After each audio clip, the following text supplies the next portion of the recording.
Oh, all right, a little light there. Okay, looks like we're live at January Fiddle Club from Becky's house. There are hundreds of people here. Yes, the weather here locally is terrible, and so we have a very small group consisting of Becky, who lives here, and one brave person who, besides me, who managed to get here in this weather. So we're going ahead with our workshop, and I apologize for the late start, but my computer decided it was going to freak out on me and not just give me the spinning beach ball thing. And I finally managed to get it to restart and get properly signed in. So I would appreciate those of you who are maybe still there online.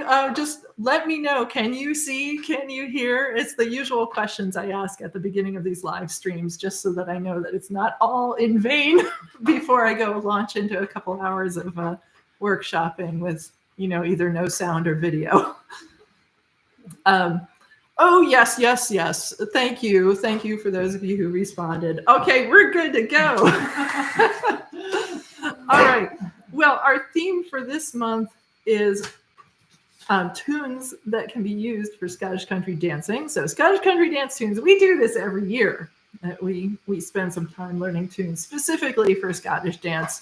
My focus this time is not specific tunes that are like title tunes of specific dances, although some of these are. I'm trying to give a little bit more of the variety. The dances come in three types. There are jigs, there are strathspeys, and there are reels. But for jigs, strathspeys, and reels, there are jigs of variety of types, strathspeys of a variety of types, and reels of a variety of types. And it's not what, as musicians, we would necessarily musically classify as those things. Instead, it's what the dancers think of as suitable music for dancing that type of dance, if that makes sense. Is that makes sense? You can go ahead and nod or whatever. As a non-dancer, it makes sense to me.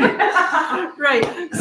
So the first tune I want to teach by ear is actually a march. It would be used for a dance that's a reel, but that's only because we're playing something in cut time, that moves into at a suitable tempo.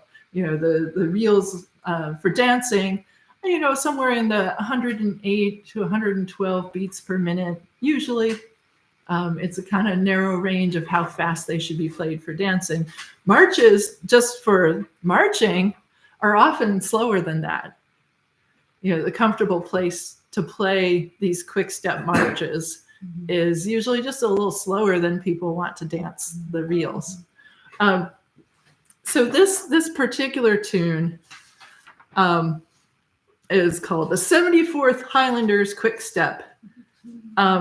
It does happen to be the title tune for a specific dance. The dance is quite obscure. It's called Lady Sophia Anne of Bute.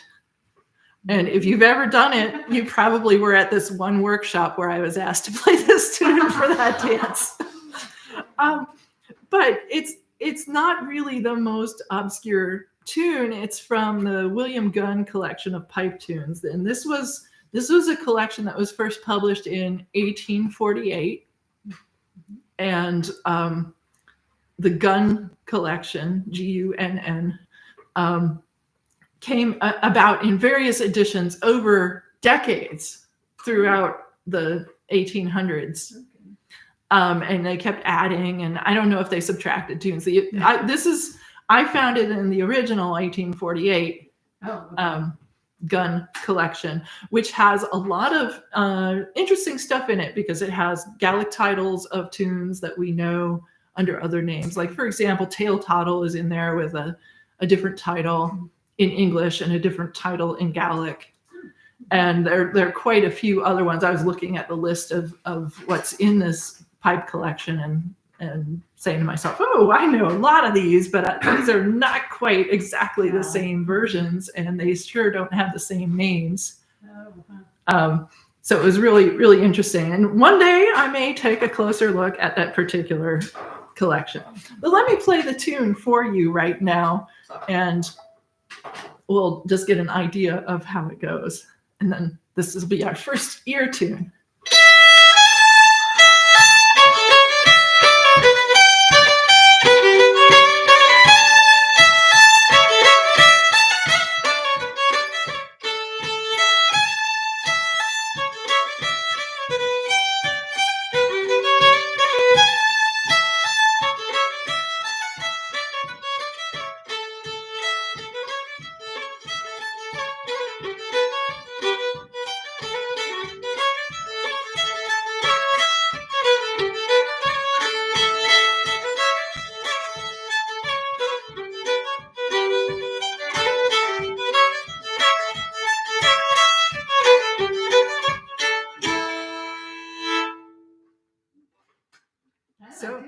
So it's a nice tune. For dancing, it would have to be quite a bit faster than that. So that leisurely pace that I'm giving, not a dancing pace, but it's a great pace for that tune. The tune sits really nicely at that speed. What key is it? So we're in the key of A mixolydian, which means all the G's are natural. Yeah. So A with 2 sharps. And so let me just check that E is. If you're not in tune, this is a good time to check.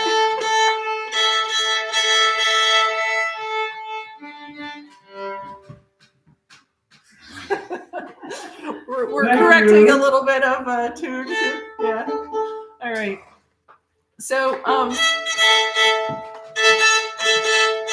we're playing in the A.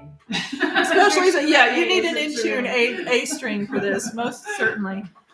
And if your A is already in tune, then more power to you. Let's now, one thing you probably noticed from my playthrough is that the first half of this tune has a lot of long notes, and the second half of the tune is a lot busier.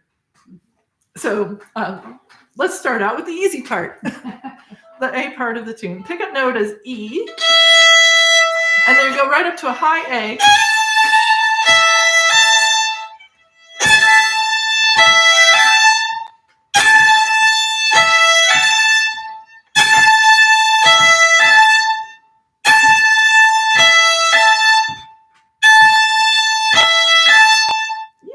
Okay, let's add to that.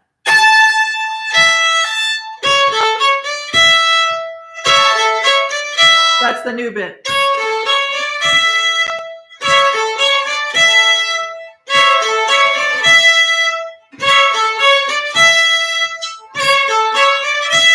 Okay, so putting the first 2 bars together with the pickup note.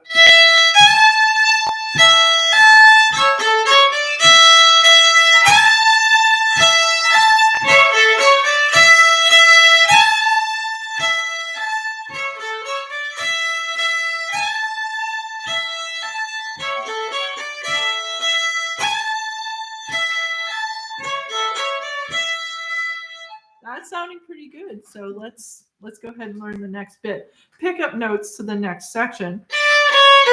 We were on the E. That's where we ended. So we just go right down the scale.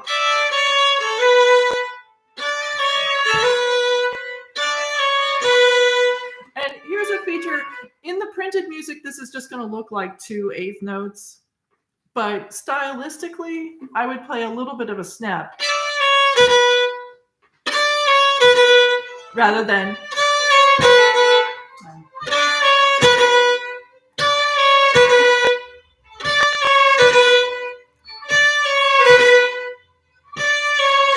so that B note, snap on the B note, but it's not like a Strathspey hard snap. It's not, that kind of snap. It's just not even.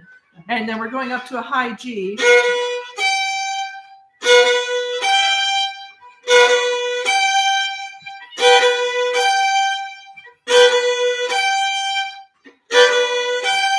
The next part, this is the second half of the third measure, same snap figure on a D note and up to a high G again.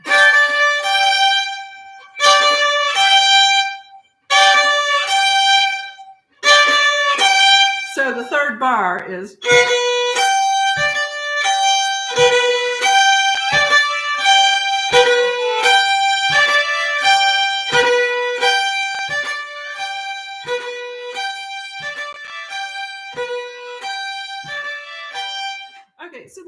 that is a little awkward. And why wouldn't it be? This was written for pipes, and they really didn't care about our bowing problems.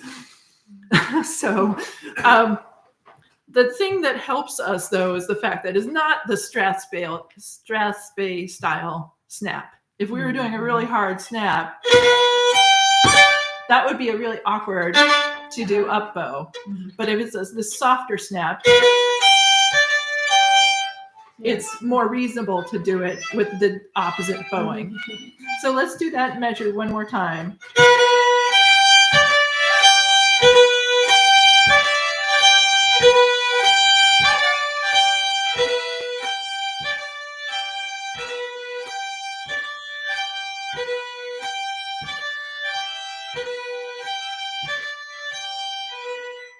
Okay, one more measure to complete the 4-bar phrase. It's basically, we're sticking with the chord of G here, so we're using a lot of notes from the G arpeggio. And it's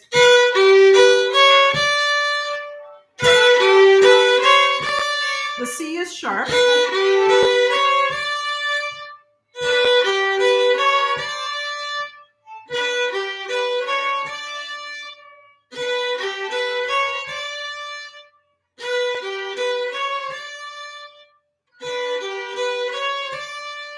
So putting it together, again, a 2-bar phrase, bars 3 and 4 with the pickup notes.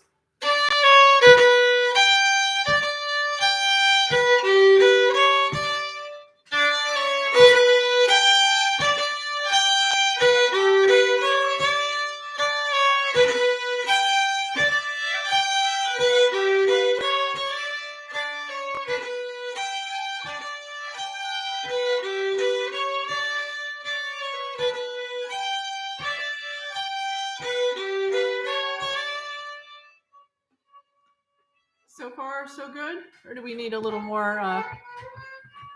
It ends up on D, right? Yes, it does. It's the arpeggio notes B, G, B. We slip a C sharp in there, and then we end up on D.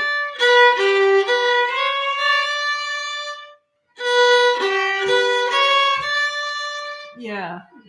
Let's do those 2 bars a couple more times.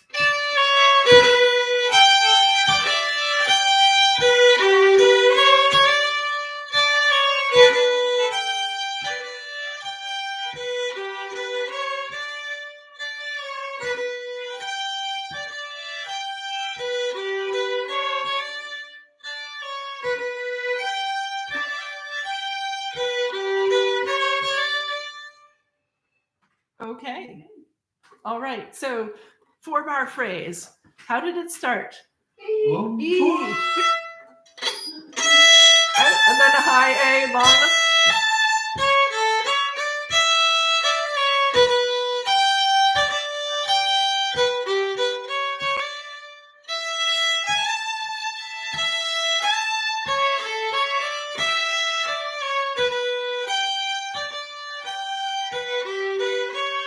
Let's do it again.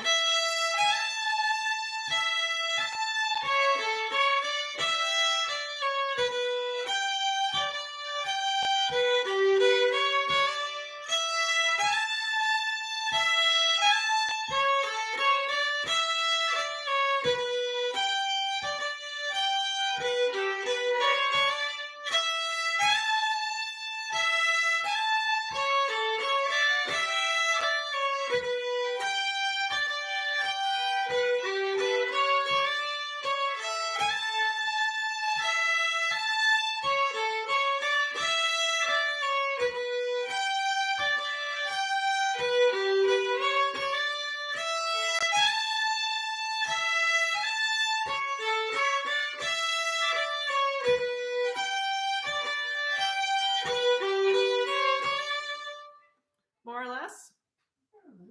All right. Next phrase. Pickup notes are different because we're coming from that D, and we just go right down the scale. It doesn't lead to the note, but the pickup notes are just like it would be if it were really a scale. Octave jump.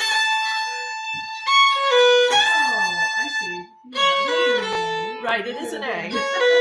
It's like going down the scale, except you jump octaves. Okay.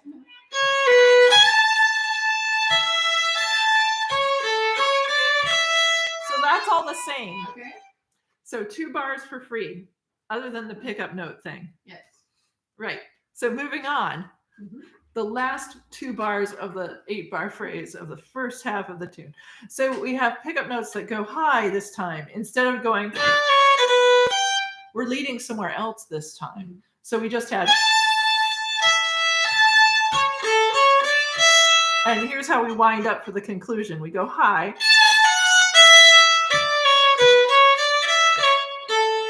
So the high pickup notes are a high A, an F sharp,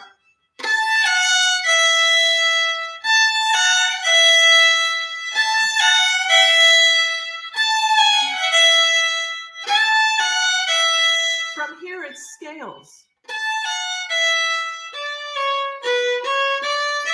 And then a march ending.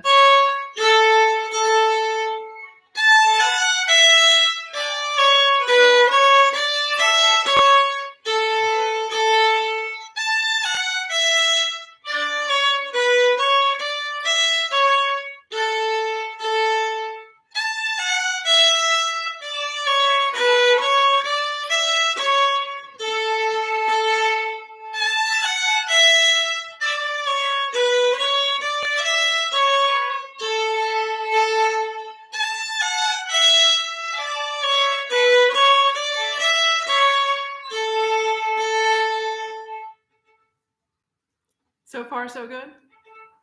More or less? More or less. Good for me. Okay. All right. The last 4 bars then of that phrase. So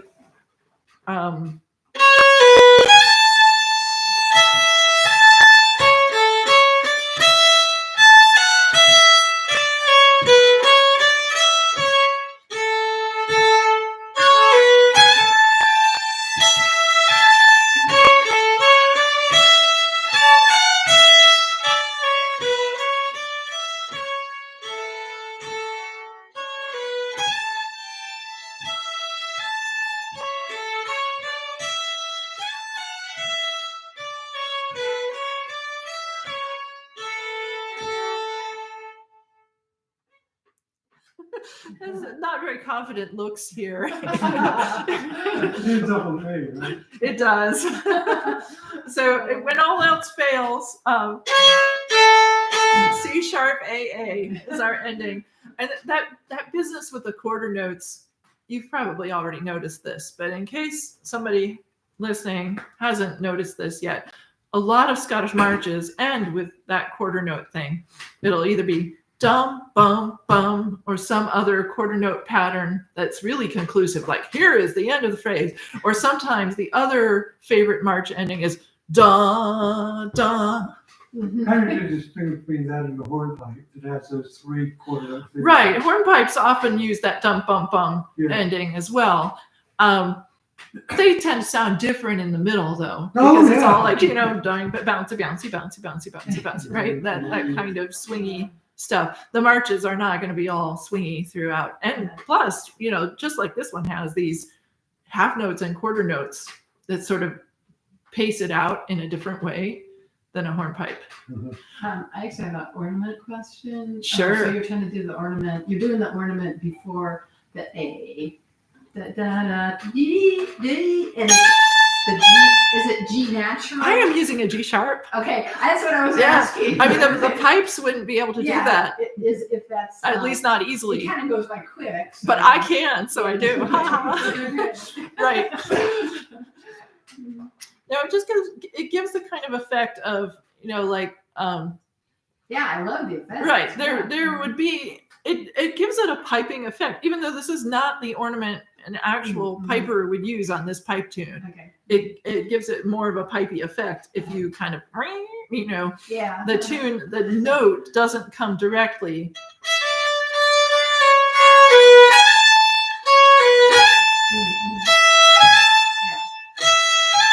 So I'm using that G sharp as an ornament quite often. That's a really good question. Thank you for bringing it up. Well, I was wondering if if I had to honor the key signature, it's Right. Well, that's and always so it's that's- nice to know that no, it's Yeah, just you're that's going always pretty a fast. good question when you're transcribing pipe tunes for other instruments. Mhm. Is like, okay, do you keep the pipe scale with the G natural? Yeah. Or do you say, okay, these other instruments, accordions, flutes, Mhm. pianos, harps, whatever, lots of other instruments can play the G sharp. Yeah. And it's part of their normal scale. So, okay, do you change the tune so it has G sharps in it?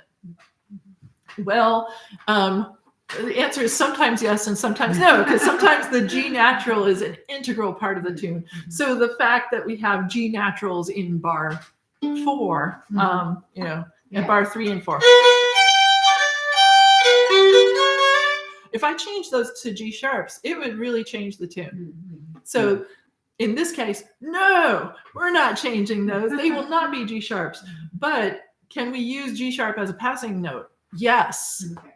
And so the ornament comes and goes so quickly Yeah. that you're not going to be able to detect specifically, oh, wow, that was a G sharp. Mhm. And also when transcribing pipe tunes, if they use the G in the leading tone position where it's just leading right up to an A, and it's not a principal melody note, it's a leading into a principal A note. Uh-huh. Often the transcription will be G sharp there. Oh, okay. And then if you look at what fiddle composers did in times past, like Neil Gow in the 1800s, he certainly knew all about pipes. He wrote a lot of tunes that I have to classify not as Mixolydian with the G natural, but as semi-Mixolydian because he used G sharp as a leading tone here and there. Yeah. But the overall character is modal. Right. Right. So that was done so frequently that it's clear that there's this pattern of G naturals, Mixolydian mode being used, very important in Scottish music all over through centuries. Mm-hmm. But exceptions being made when it makes musical sense to have a leading tone. Mm-hmm. And it's clear that Scottish musicians of times past were onto this particular phenomenon. They knew about it and they used it their way. Uh-huh. So if you kind of conform to historic standards, Yeah. you're good. So thank you for asking that question. Boy, that was a long discursion. We better get back to the tune because I want people to know how to do this tune before it slips out of your mind. How did it start? Yeah, there we go. He's singing. Yeah. So E pickup note and high. Soft snaps.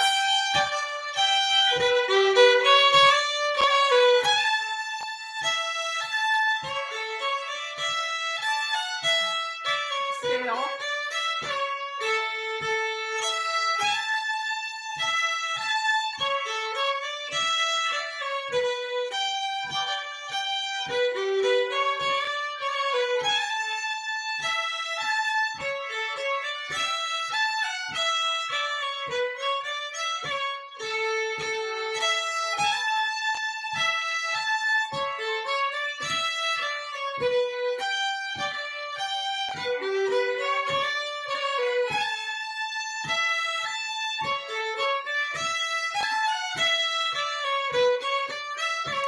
Let's do it a few more.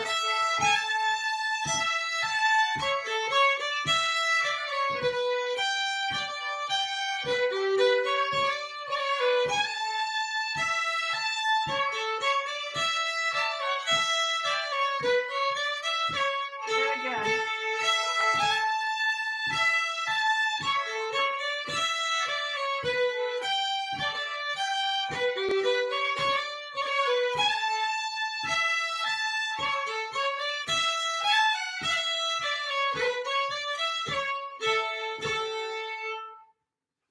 Okay. I like it. Isn't it? This is a great tune. I love this tune. I mean, I'm sorry that it took such an obscure dance coming up to the surface at some workshop for me to discover this tune, but I really like it. Yeah. I would have to ask somebody who's more familiar with pipe music as to whether this tune is current Mm-hmm. in any piping circles. So I may ask some Piper friends at some point, and if Pete's online, maybe he'll chime in.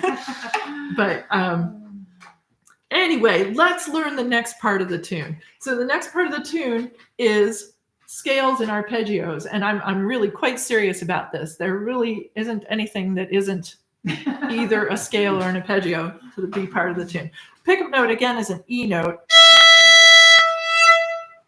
So when in doubt, that's your go-to pickup note. E. Now we're going to start on the note A and climb the scale, and then do arpeggio figure E, A, C sharp, A.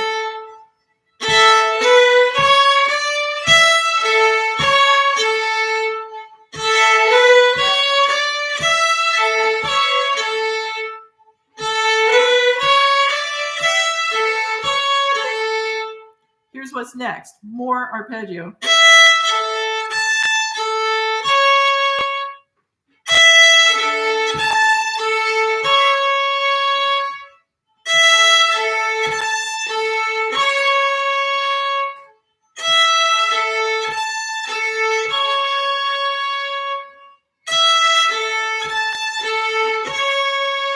So you just keep rocking back and forth between arpeggio notes and the drone A. So up the scale, E, A, C sharp, A, E, A, and landing on the C sharp.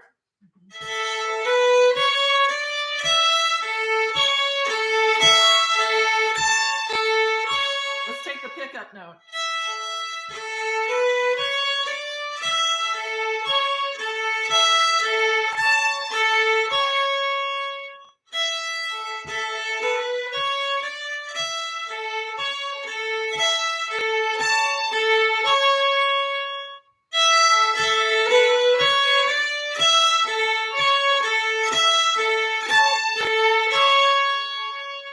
Next bit, pickup notes are, we landed on C sharp, we're going to go right down the scale.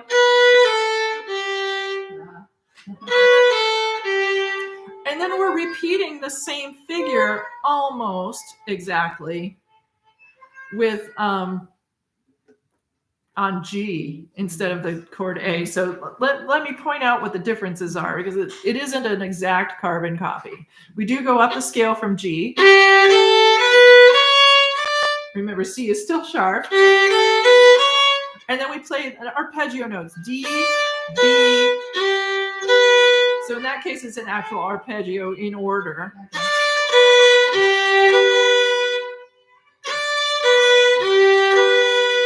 And then the next figure is just to twist you. So it's, you know, in the other one it was, and here it's,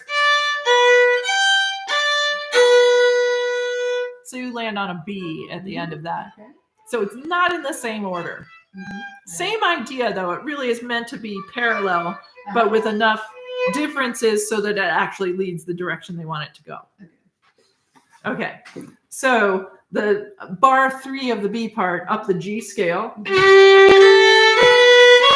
arpeggio, landing on B.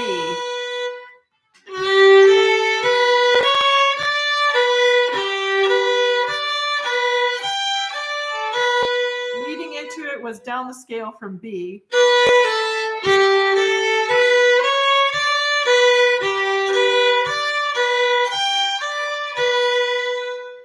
And again.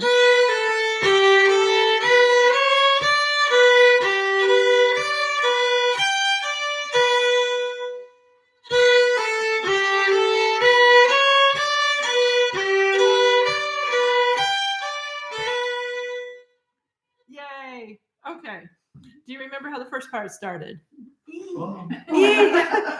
Except not in this case, because we're now in the middle of the phrase and moving on. We landed on the B note, so we're going to go down the scale. Okay, the pipes don't go any lower than that note, so your only choice is to go up.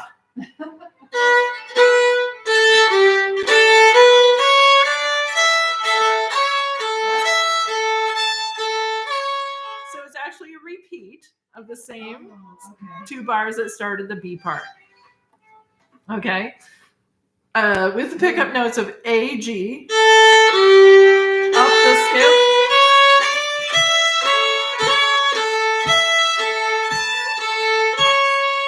Let's do that again.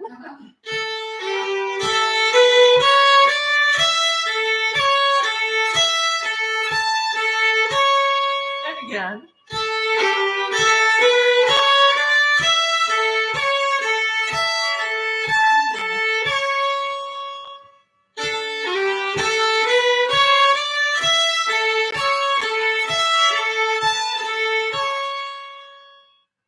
Okay. We're going to do the ending. All right. Okay. We ended on C sharp. We have a pickup note. It's E. And then we go down the scale and up the scale until there, where we jump a note so we can get to.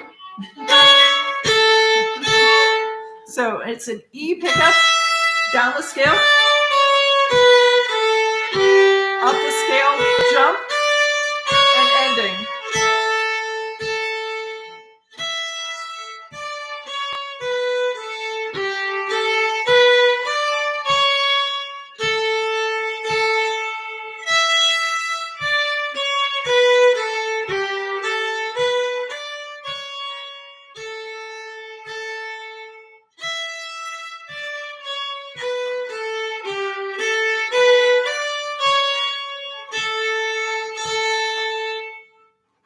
All right. Okay. That's it. That's the B part. All right. I think we better put it together though. Yeah. All right. So let me review Yes, how this all definitely. works. Pickup note for the whole B part E. is E. Yeah, it's E. People are fast here. Okay, up the scale. Arpeggio notes. Landing on C sharp down the scale, and then the scale. G arpeggio notes. Landing on a B, down the scale, and up. Same as before. Landing on a C sharp E pickup note, down the scale, up the scale, jump, and end. Let's all play. Up the scale.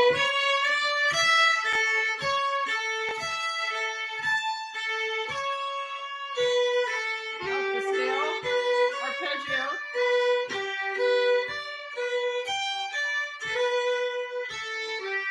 Up the scale.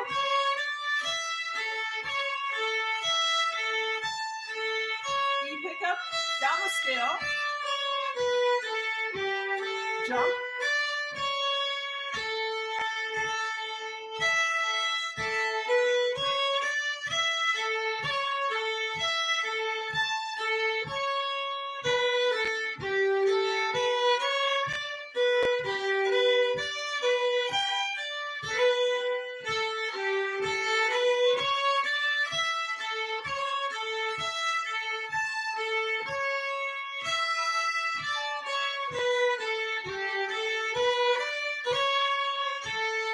One more.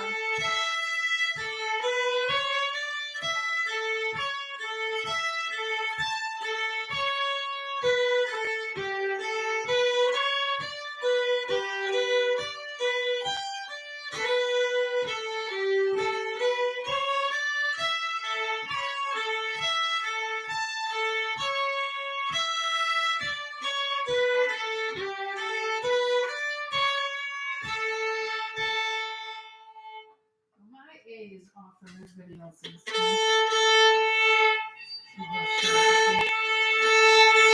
Yeah, one of you is a little sharp and one of you is a little flat. Yeah.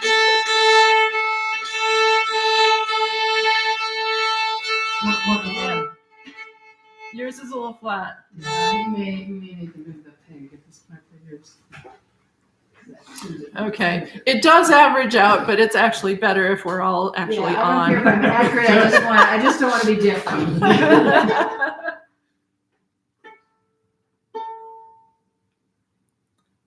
We'll get it on track. Hey, that's not bad.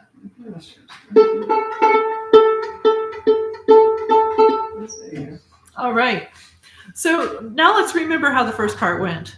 Oh yeah. E-A. It was easy. Hey. That's how it was. EASY.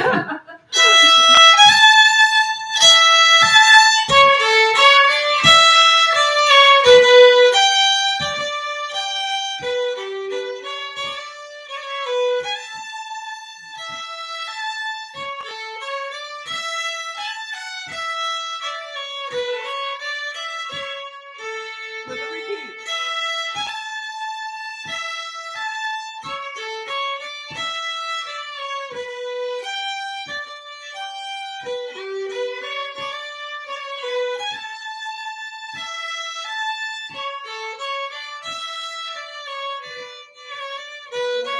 Oops, sorry, I messed that up. B part.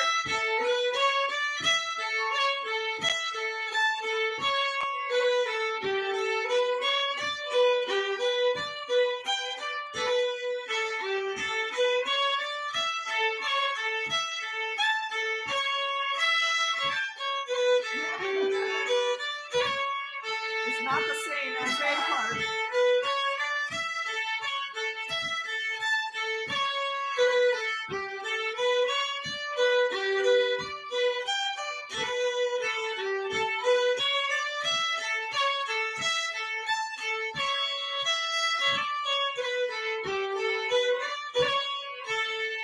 From the top.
So if I could just keep the two endings straight. I'm always going to the other Yeah. ending. I think I got no more right than to run. Good. That's very good. Very good. Okay. All right. So one thing we might want to do is to try this at a dancing speed. Oh boy. That's one of the things you Let's might- do that by working our way there. Let's Okay. play it just a little faster than we Yeah. just did, and then I'll make it take it through a step before we get up to dancing speed. Okay. Okay, it's AABB. It's always with repeats. AABB. Each part 8 bars long, repeated for 16. Total tune 32 with repeats as it stands. All right, let's go. The 74th Highlanders quick step.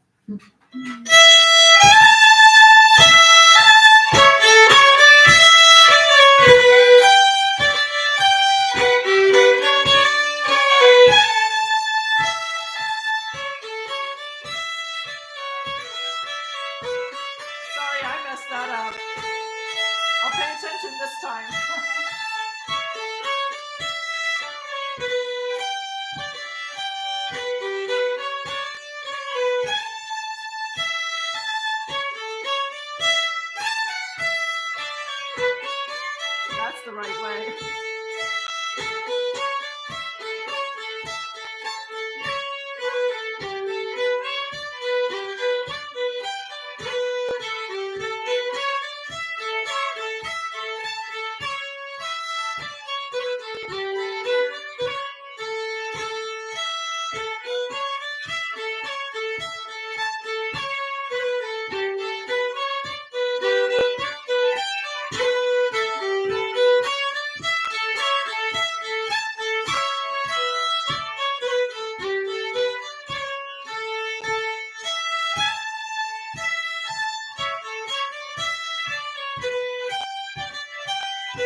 That was almost fast enough for Scottish country dance.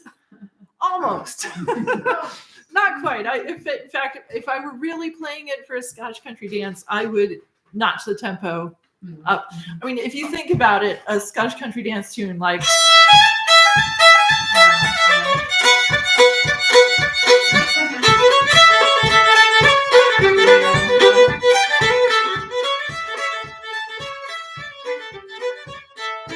So that's how fast you'd have to play it for a real Scottish country dance. You can tell that the tune would rather be a little more leisurely in its native form, which is why it's great to have a repertoire of tunes like this, not just for the dances, but for warm-ups. The Scottish country dancers always want to do warm-ups, and they like warming up to marches. This would be a great march for warm-ups. In fact, it would be a nice one where they think, this is so, leisurely. And then, so you get them revved up throughout by the course of the tune.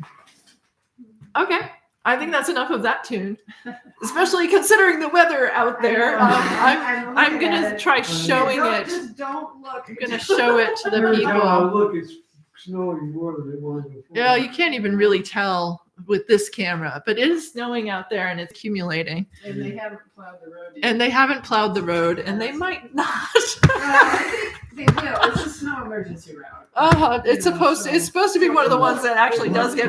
We'll see if they follow through on that. Yeah, so, it will be one of the early ones. Yeah. All right. You just have to wait for that. Yeah. Anyway, and I can mostly go on major roads to get from here back to my house. So don't worry about me. I'll be fine. All right. And let's move on to another tune by ear. This one has a little bit tricky about it. It's a Strathspey.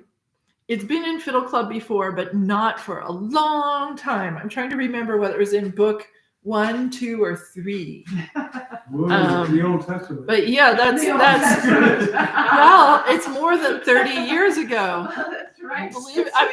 Because Fiddle Club is on. We're on book 32 right now, and so it's even if it was in book 3, it would have been 30 years ago now. So, whoa.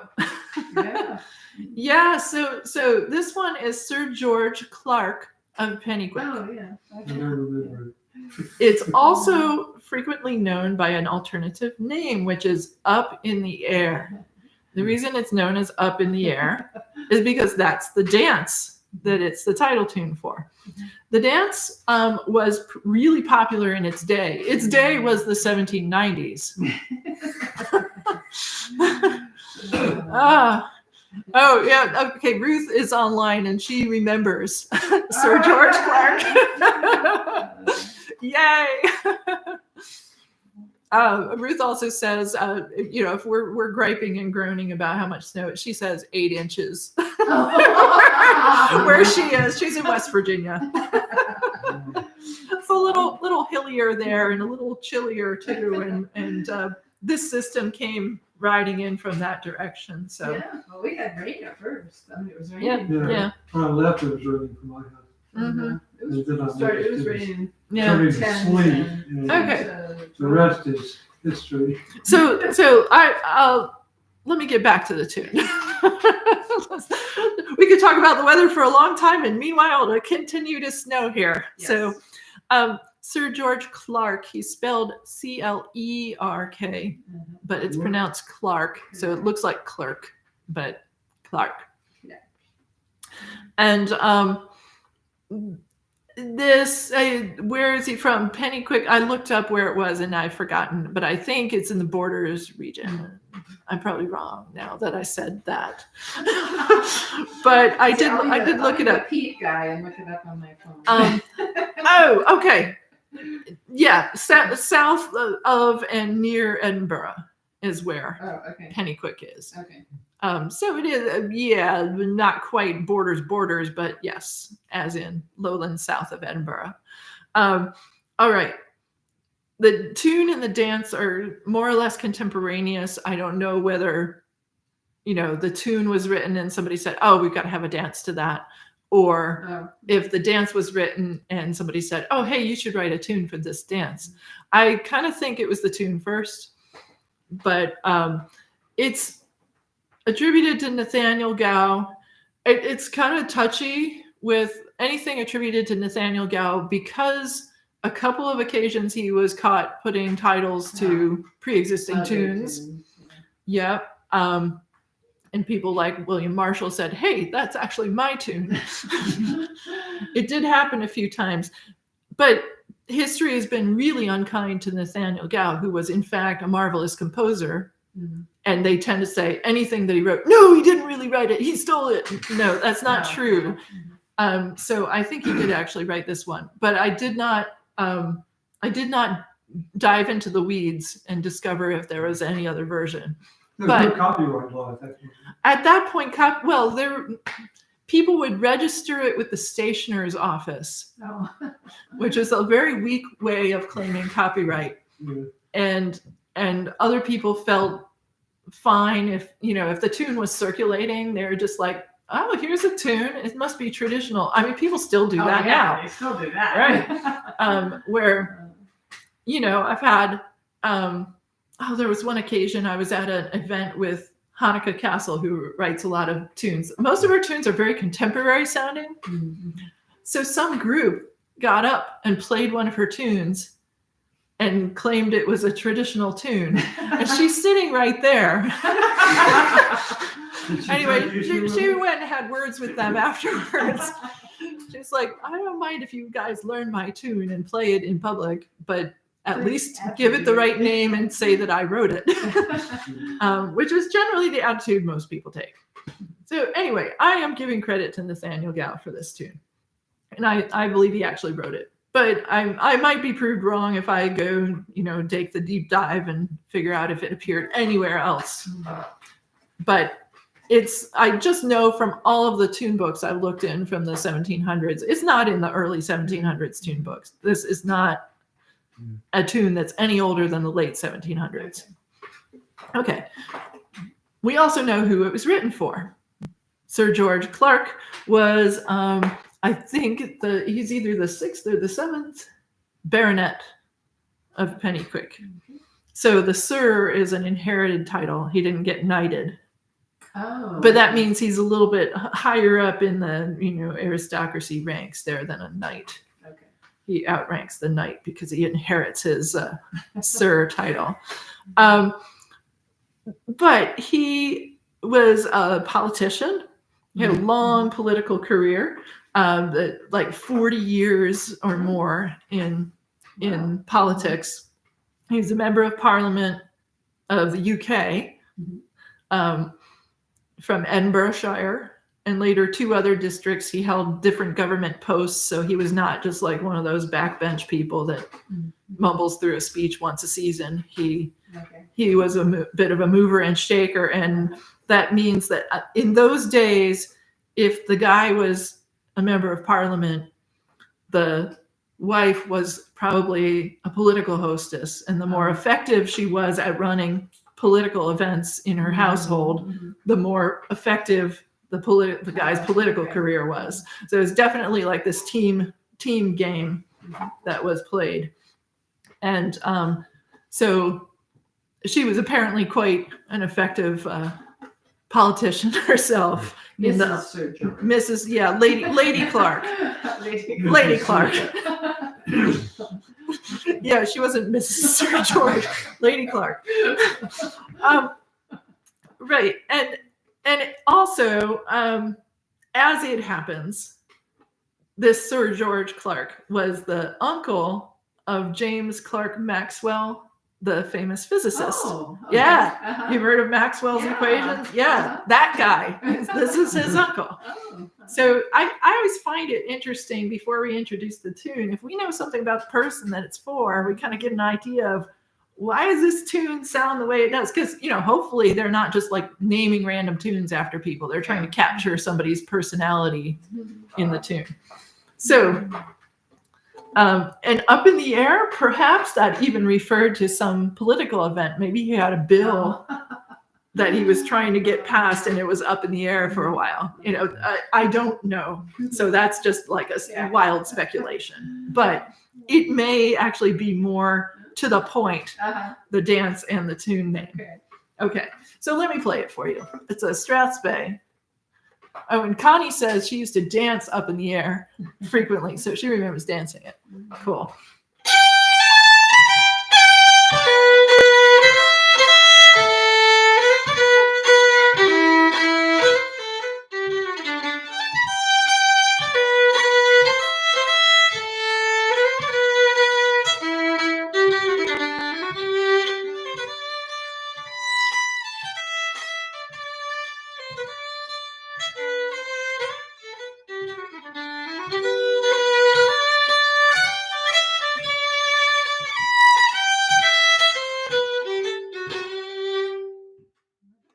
Now, this is not on like the top 10 list of popular Strathspeys, but it's never really gone that far down the list. It's probably top 40 and has been like since it was introduced.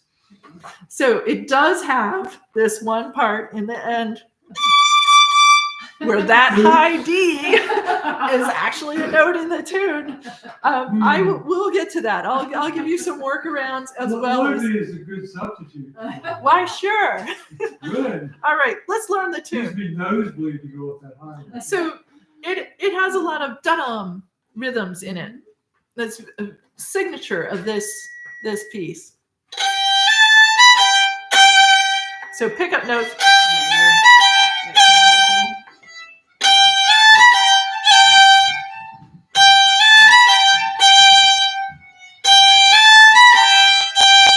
So it's from the high B to the G note.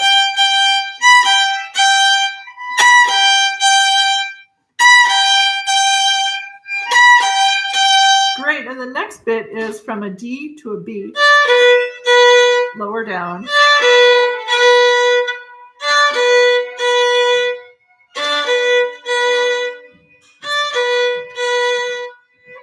Okay, so that first measure with its pickups put together.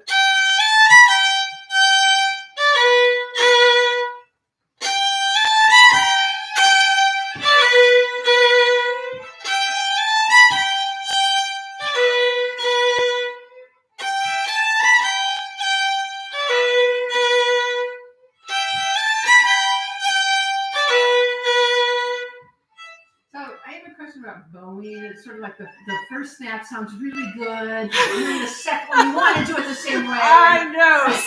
So how do you get around that, right? It's not very bow friendly, right? So you have a choice. You can lift the bow, and then get a nice crisp down bow snap. Yeah. Or you can slur. But you have to make sure it doesn't turn into mush when you do that. Yeah. So you want to, usually I put an accent, which helps it sound crisper. That's my preferred method. Okay. The other thing is to sneak in an extra note. Okay. The only purpose of that extra note is to change bow directions. Okay. Right. If you don't have a bow, this is not a problem. Yeah, go get a drink of water. Yeah.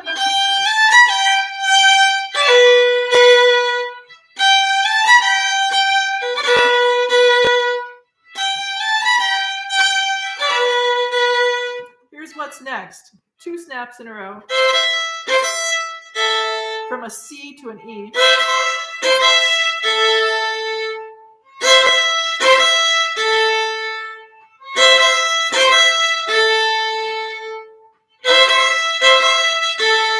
So putting it together.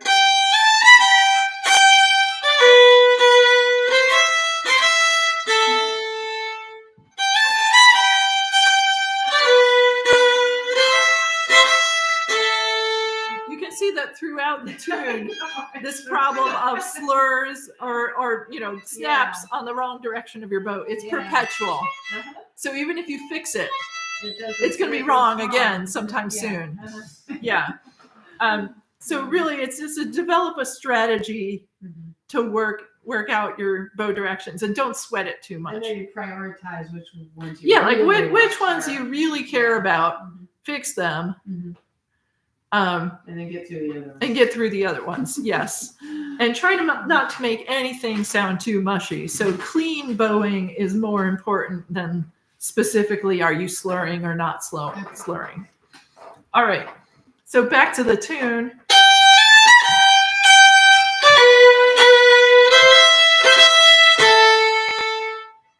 Next, we're repeating the rhythm, but on different notes.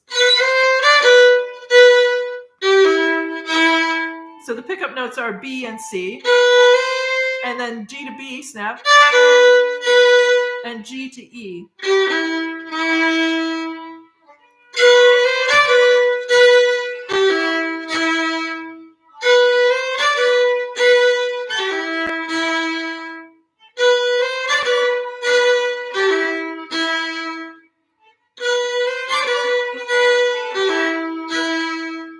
And then one more bar to close out the 4-bar phrase. So it's a stair-step scale. And then straight down the scale with the 16th note.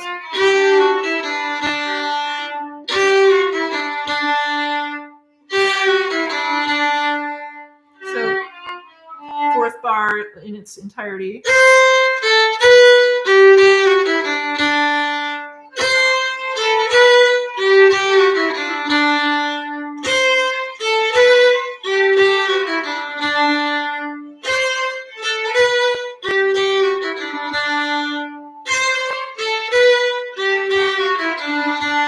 Let's try putting the phrase together.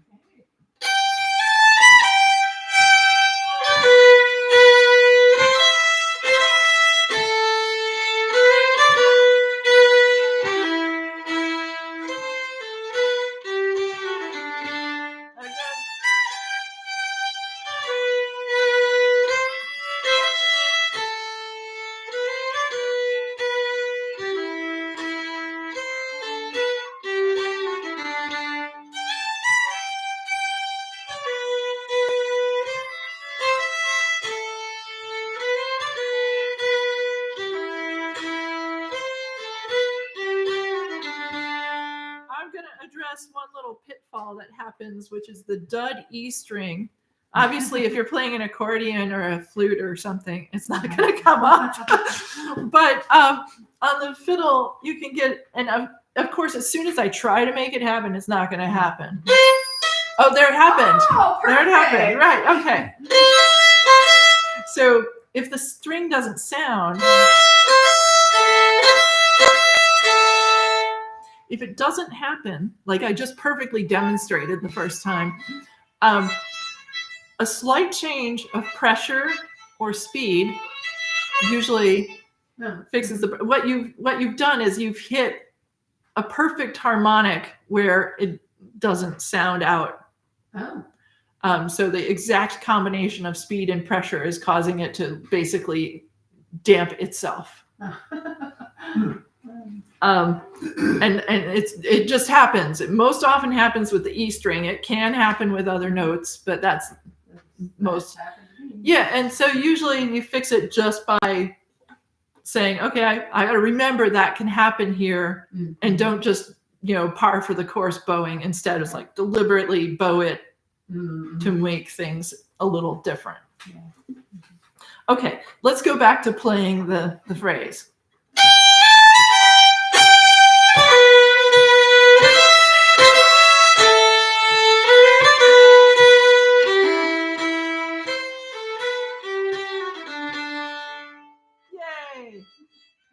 I want to give you the next 4 bars because they start out just the same.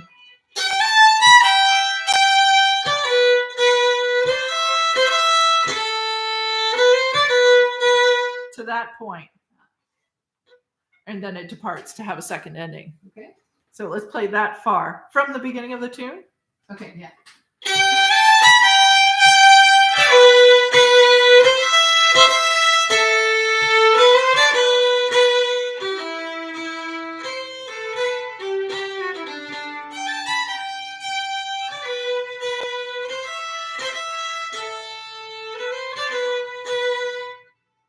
And here, instead of doing, it does.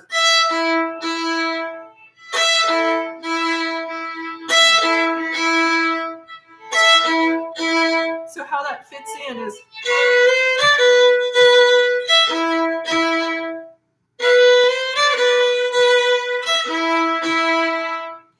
you can take, again, so this is speaking from the violin playing perspective.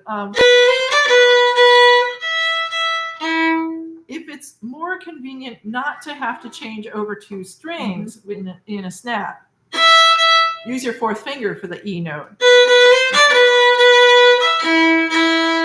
And that's perfectly legit. There's nothing wrong with using that. I like the sound of the open strings because I'm frequently playing Strat bass in a style where I am trying to use open string resonance to advantage. So if I'm in that mode, I don't care to put the fourth finger down because it might dampen my open resonances. So in that case, I practice doing this kind of thing.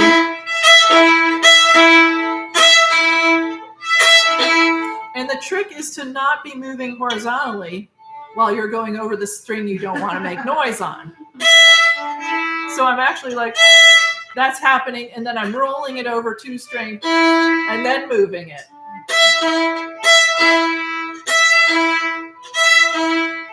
So it takes some practice to be confident that you're not going to get little noises in between. What's the first note in that phrase?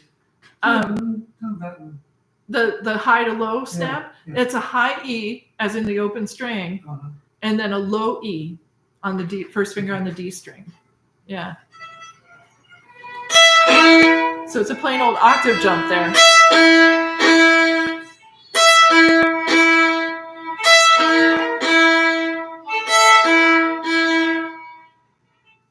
Yeah. All right, we need one more measure here to finish off the phrase, and luckily for us, it's just scales.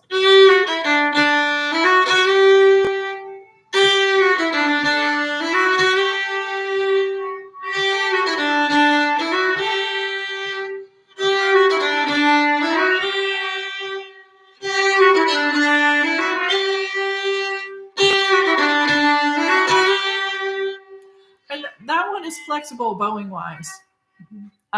So no matter what bowing you wound up getting there, that measure can be accomplished easily with a down bow start or up bow start. Pretty much comes out either way. All right, let's attach it to the entire phrase. She's looking out the window and looking horrified. Is that, I mean, if I didn't have to drive in it, I would be like, oh, that's so beautiful. All right. Yeah. So the whole 8-bar phrase.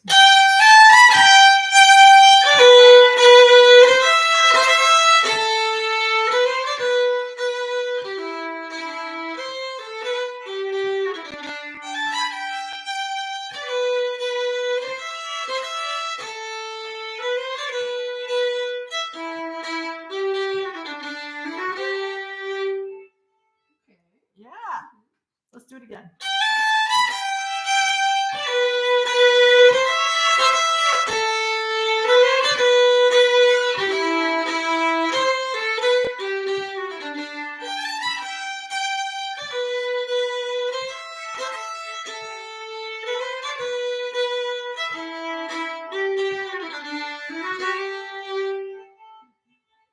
And this is a dotted quarter at the end. So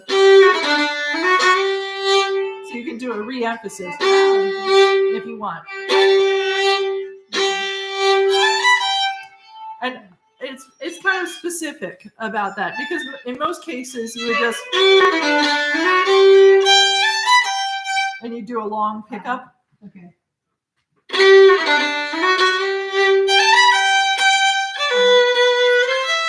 it matches this. Right. The whole idea is that you have long notes that are held in this tune. Let's move on to the second part because this is our second ear tune and we always buzz through this a little faster than the first ear tune, which is meant to be more accessible. Right. So pickup notes are B and C, and then we have this, again, the snap rhythm, very dominant in this tune.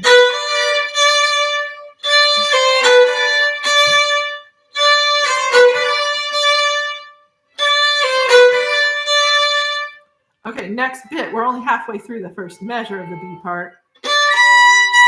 A snap from D to high B.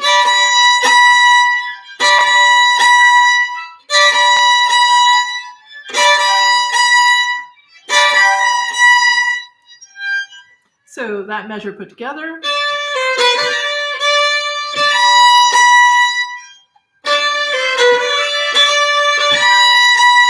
Adding one note.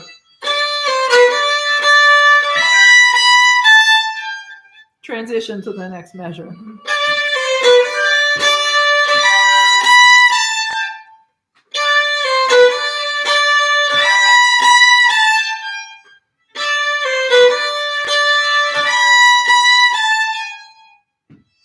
Okay, going on.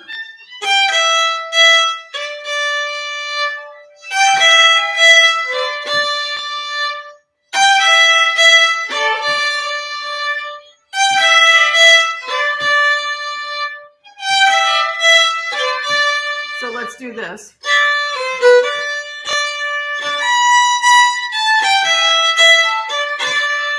Again.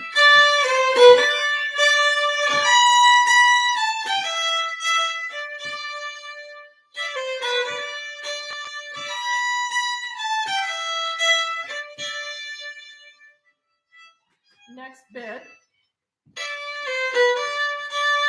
Just like before.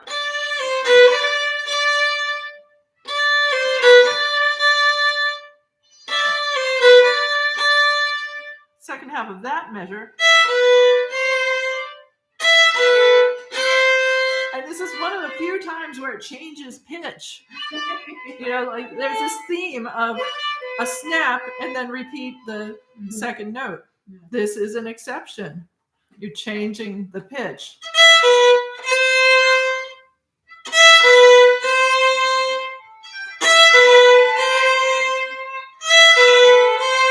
So that third measure of the B part is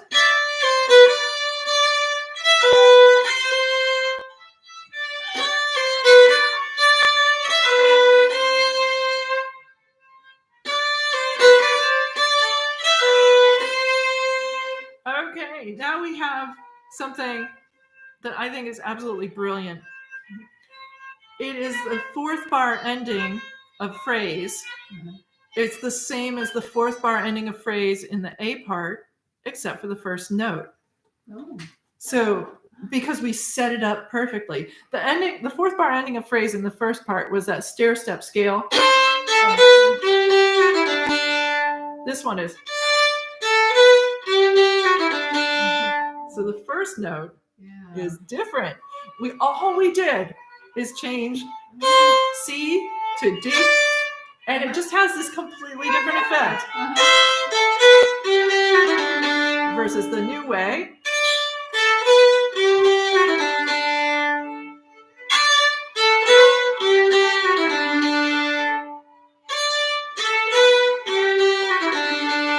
And that C note sets that up perfectly. So putting bars 3 and 4 of the B part together, it sounds like this. Okay.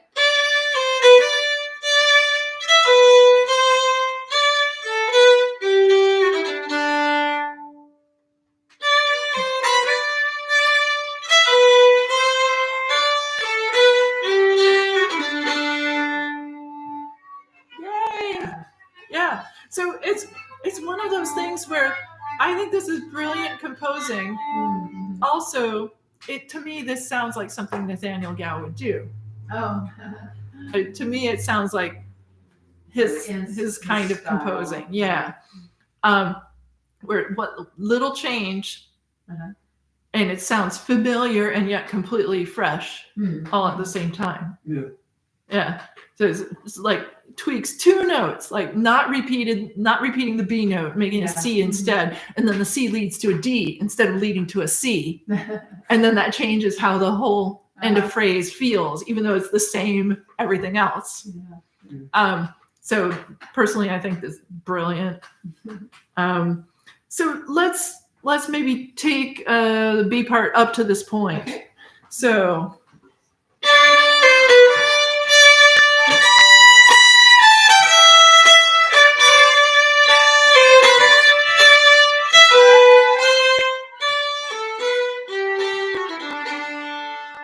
Yay! Okay. We have just a little bit left. And since this is the second year tune, we're going to biz right onto it. Despite the fact that we know what's coming. Yeah. Pick up notes.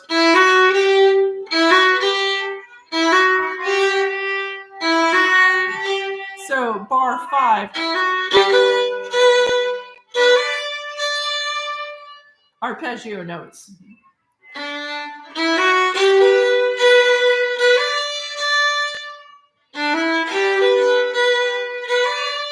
I played the wrong beginning there.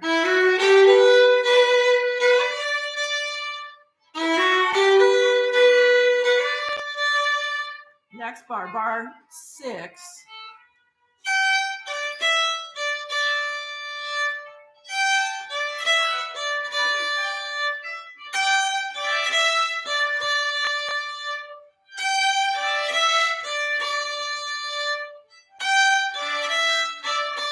So bars 5 and 6 put together.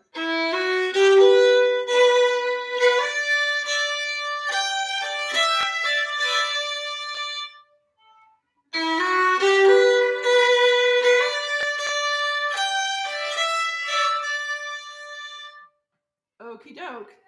Here's where it happens. Somewhere you have to get from this note to, it's a high D. It's an octave higher. So if you don't want to do it, there's no harm in staying on this D note. The next note is B.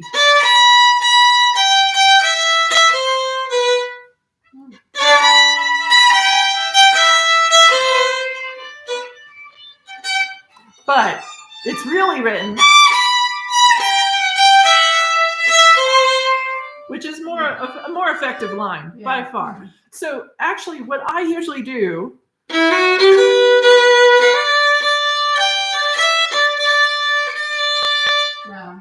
it's a half note. You've got all the time in the world. So I play it divide it into 2 quarter notes, and I shift from fingering it 3rd finger in 1st position to 1st finger in 3rd position and try to match the pitch. Yeah. And that's like my one chance to okay, let's tune up this shift change here. And then you just reach for that 4th finger high D in 3rd position.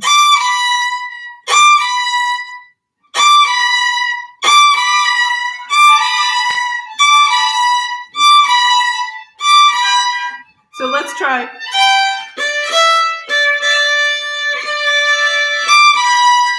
Just that much.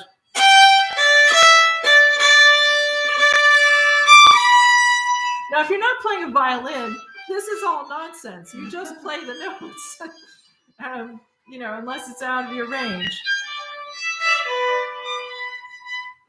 And I'm just checking my pocket was buzzing, but it's not. It's Instagram trying to tell me to look at my Instagram. I am ignoring it. All right. So now you also have to get down. Oh.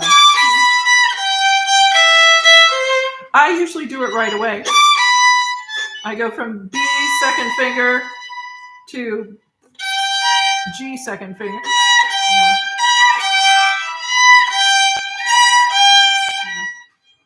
You don't have to shift there. I find it convenient. But another way to do it would be,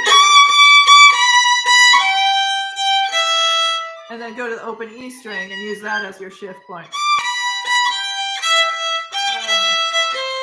For me, the string crossings make that less convenient. I'd rather do the finger shift, awkward fingers rather than awkward bowing.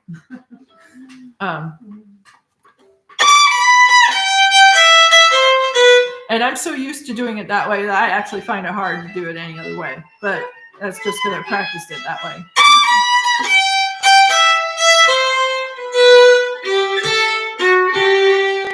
And the ending is the standard Mickey Mouse Club ending, which fewer and fewer people recognize that.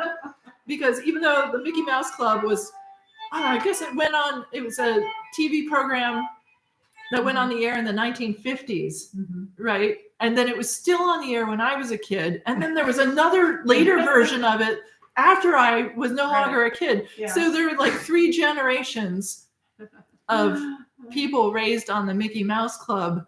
And it had the Mickey Mouse Club theme song, M-M-I-C-K-E-Y-M-O-U-S-E. And so this is the Mickey Mouse ending because it's M-O-U-S-E from that theme song. However, if you grew up later than the 1990s, you're like, what? Because this program was gone. So despite that it was on TV in 3 different versions for like 40 years or 50 years, there are now people who do not recognize it. Shocking. Amazingly, different theme music is now popular. Amazing. Yeah, isn't that wild? I have to learn a new example because I'm sure there's some other. Yeah, I'm sure somebody else is using. I mean, luckily, some of the examples I use, like "Are you sleeping?"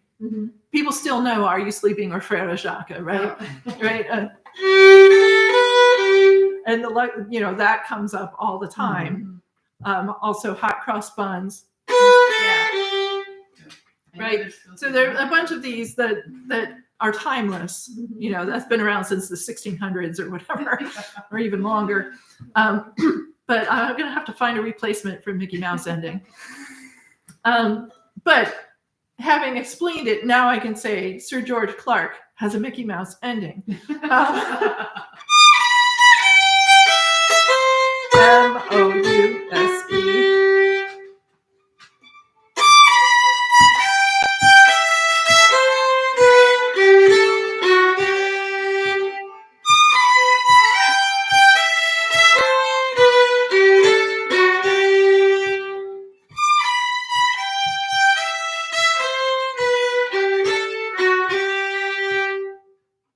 All right, let's try putting this thing together.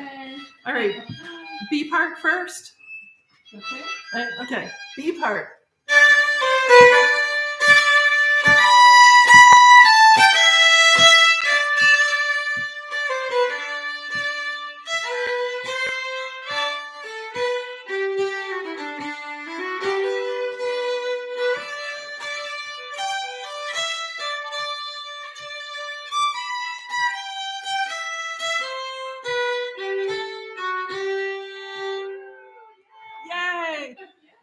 And I would say if you're going to prioritize getting a down bow anywhere, it would be that high D for that snap, because you have 4 snaps in a row, and they might as well all be down, up, down, up, down, up, down, up.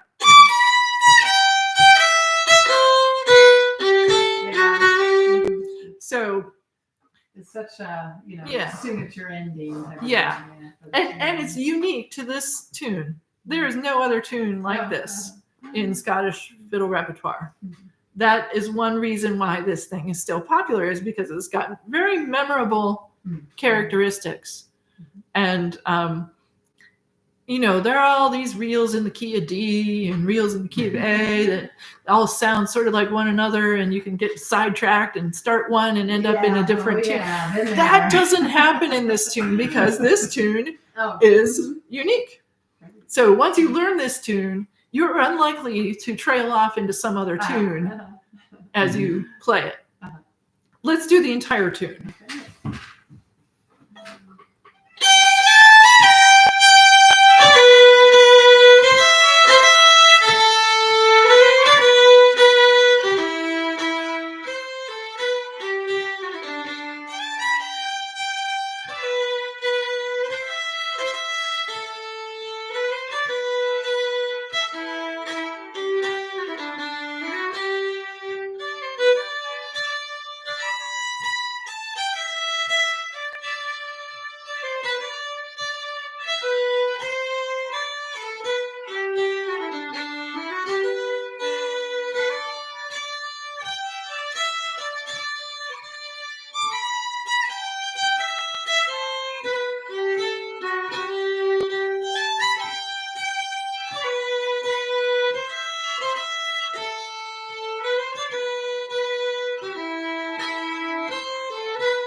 All right. That's a great tune. It's a great tune. I love that tune. Yeah. And, So, and it sounds up in the air, so I can see why the dance got Yeah. named that. mhm. Right. It's up there. And it definitely has, if it reflects the guy's personality at all, Oh. he must have been one of those people that's just really fun to be around. I mean, Yeah. I don't know anything about him personally other than what I, looked up on the internet, which is Historical basically facts. Yeah. facts about his political career mainly. But a lot of these people who ran these political salons and, were always making deals and stuff, hosted great parties with musicians. And so it's not really a surprise that someone as, eminent as Nathaniel Gow would have been the one playing music for these people and therefore writing the tune. Okay. Let's go to sheet music. Okay. And let's blitz through this sheet music. Do you need a copy of it? Yeah. All right. I just happen to have one. No, Right here. and everything. Yeah, look at that. And for those of you who are online, Pete says that he has it on the Fiddle Club webpage. There should be a link directly from the front main page right now. And later on, it will still be available for members through the members page. If you're having trouble with your members page, don't contact me. I can't fix it. Contact Pete. So that is through admin@pvsfc.org or info@pvsfc.org. Both of those ways are ways that you can get in touch with Pete and just say, Pete, I'm having trouble getting into the members area, and he'll ask you specific questions like, have you forgotten your password? and with the right information, you can probably get right in there. And if for some reason you can't get the music that way, you can either pick it up at the next meeting, or you can send us a note and we will mail it to you in print. But we need to have specific knowledge that you need certain sheets of music for us to be able to mail it to you. All right, let's go on to music from the printed pages. And on page... I have good news. It's almost stopped snowing. I like that. Maybe they'll send the plows out. Yeah. I'm sure that's what they're waiting for. Yeah. All right. So on page 13, we have a tune that arose because Ian Robertson came and gave us a lovely workshop last April when he was in town. And then in November, a few months later, he sent me a couple of tunes that he'd composed, including this one, Compliments to the Potomac Valley Scottish Fiddlers. So it's specifically written for Fiddle Club. As far as I know, this is the first tune ever written for Fiddle Club. Oh. Yeah, I don't know of any other that was specifically written for Fiddle Club. For members of the Fiddle Club, yeah, probably, for specific occasions, yeah, but for the Fiddle Club. Very cool. All right. So he wrote it in the style of a 6/8 pipe march. And we talked about how that quick step in cut time pipe march, sometimes they're written out in 2/4, by the way, in pipe books. I prefer it written in cut time because it's clearer. There are fewer of those horizontal beams. Yeah.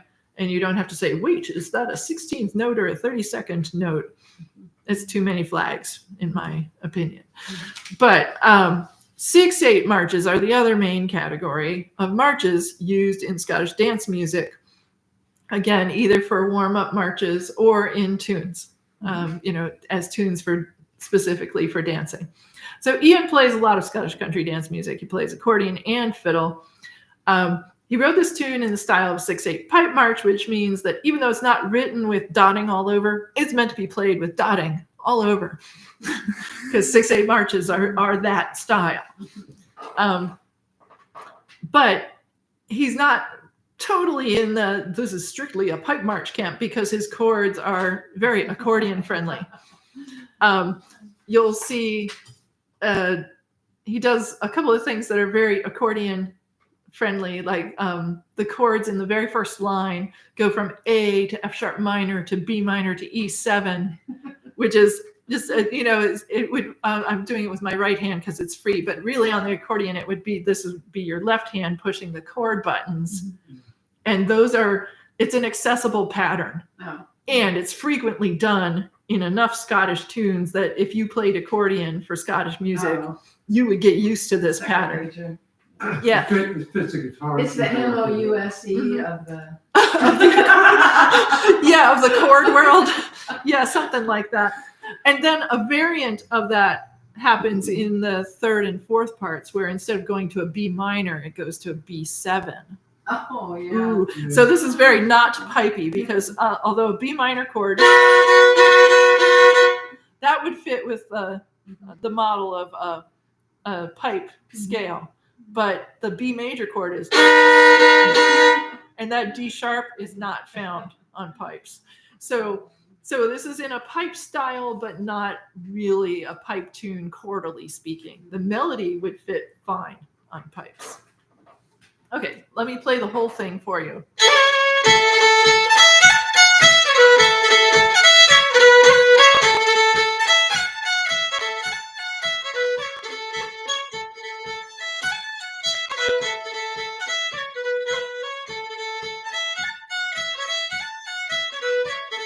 I got a tune there.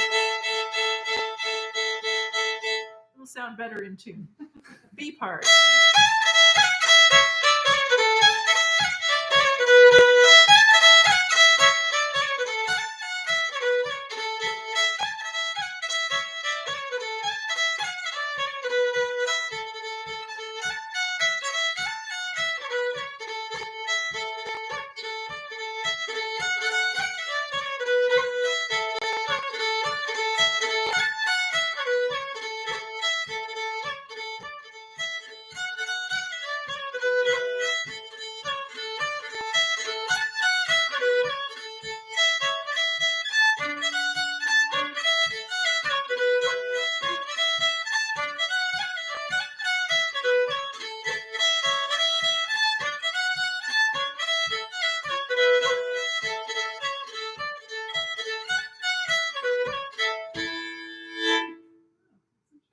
Fast march. Well, I was playing it more like it would be played for a Scottish country dance, because I think he had in mind.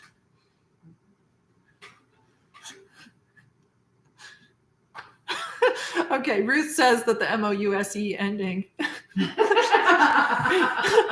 has other names: hot dog, hot diggity dog. That's probably from Barney or something like that. I don't know. I'll have to figure out what. I'll ask my kids. Oh yeah. There you go. They might know, but it might not be something they watched. I got one for you. Yeah. MIT, PhD, MONEY. I hope you heard that. I'm not going to repeat it. All right, so let's play through Compliments to the Potomac Valley Scottish Fiddlers. I like the And fourth lowered part. velocity. How different the fourth part is, and yet it's sort of, it's Yeah, that theme of it. Whoa, yeah. maybe it really wakes you up. The themes come back. This is a nicely constructed composition. The snaps on the first two notes of the bar is kind of catchy. Yeah, I like the snaps. The snaps are cool. Okay, here we go. It sounds even better with the chords. All right. Oh, Ruth says, no, it's Disney. Okay. All right.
so that is in the style of a pipe tune.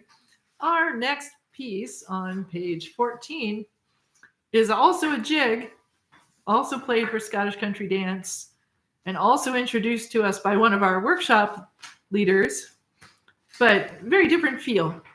It's not meant to be a pipe tune. And this is one that Shona McFadden taught to us at her workshop a year ago, November. Okay. Mm-hmm. And we did send out music to everybody who attended that workshop, but that was not one we were able to stream. Right. Mm-hmm. And so if you didn't happen to have been there in person, you wouldn't have this music yet. So I figured it would make sense to include it in regular Fiddle Club, available to all Fiddle Club members, because these are good tunes. It's by Willie Hunter. And we actually featured Willie Hunter in book 30, our March workshop in book 30. But we didn't include this tune. So Bobby Crow was a great accordion player. He's well known. He was in he played everywhere. He was on all these recordings, and he had a dance band, and he was part of other people's dance bands.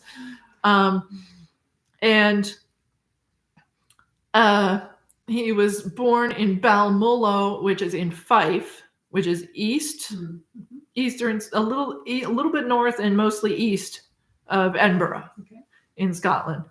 And he was born in 1933.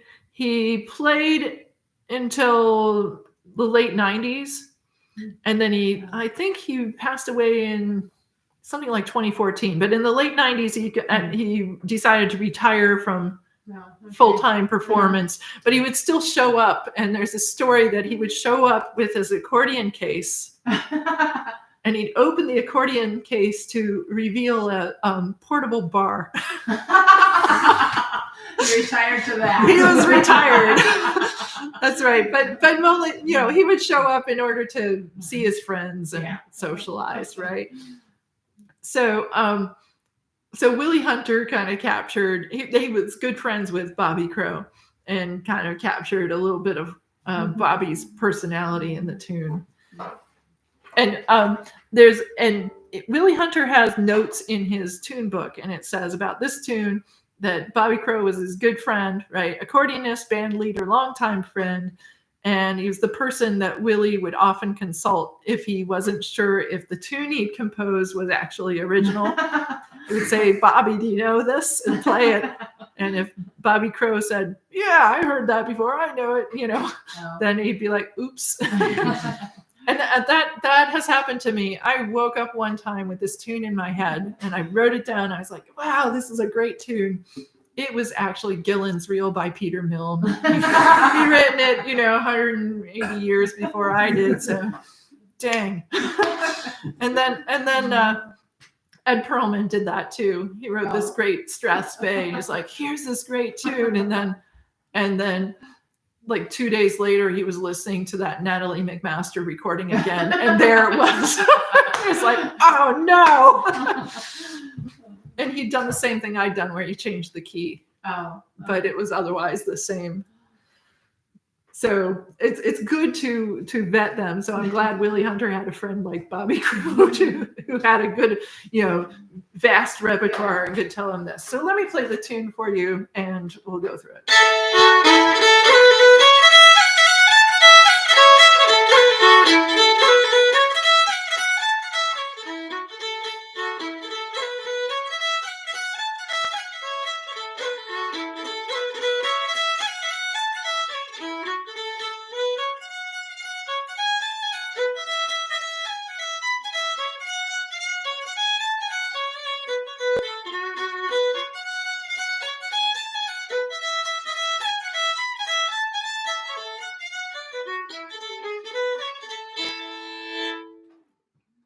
So it definitely has a few twists in it that would be really comfortable to play on an accordion. And they're playable on fiddle, because Willie Hunter was a fiddler, but not quite as comfortable as they might be on a keyboard layout. Yeah, definitely the chords. The chords. Oh, the chords are totally accordion chords. And this is because this is from a set that Shona plays with her sister Susan, Oh, who is okay. an accordion player. They Okay. play as a sister fiddle and accordion duet, and they also play in bands with other people. And so this was part of a medley that Shona plays with her sister.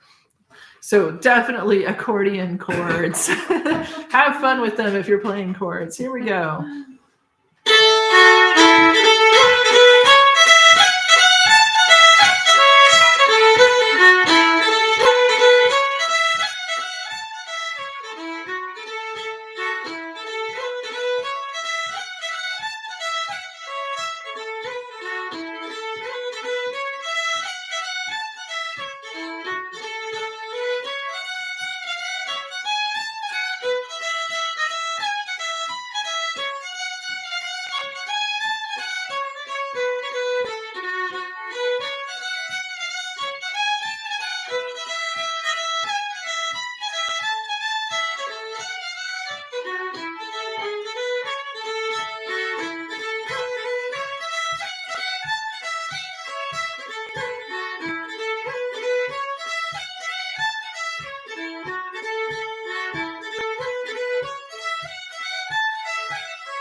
So I wanted to speed it up to a dance tempo.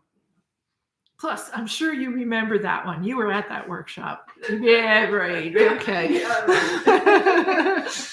Okay, let's go ahead with the next tune on the page. 3 times 3 is a hornpipe, and it was chosen for a dance called the Whistling Wind. The dance was devised 40 years ago in Fort Garry, Manitoba, in January. Oh. Okay, so when they're talking Whistling Wind, they're not kidding. Okay. Right. So this is written basically in honor of the dancers who were willing to brave the harsh weather to come to dance class on a regular basis. So the tune is from Kerr's collection, which we have looked at Kerr's collection before. Kerr's or Cars, however you want to say it, or even Kier. Kier, yeah. So I've known some people who said Kier. Yeah, their last name was this, and that's how they pronounced it. Oh, okay. Yeah. But more often it's Kerr or Car.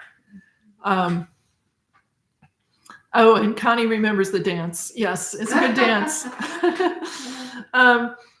Anyway, so the tune was chosen from Kerr's collection, which we'll remember as like the big late 1800s collection. There are four books where somebody thought it was a great idea to print the entire tune on a single line. I mean, to be fair, the paper is printed this way, not that way, so it's not quite as squished up as it sounds, but it's really squished up. I don't know anybody who just like copies the tune directly out of Kerr's and puts it on a piece of paper and expects people to play it. They all write it out again because it's just like, you know. Kurz is not known to be especially accurate, but it's a great source of certain types of tunes. Hornpipes is one of them. Jigs of all kinds is another. Oh. It also has, Kurz has a lot of tunes that kind of give a snapshot of the times.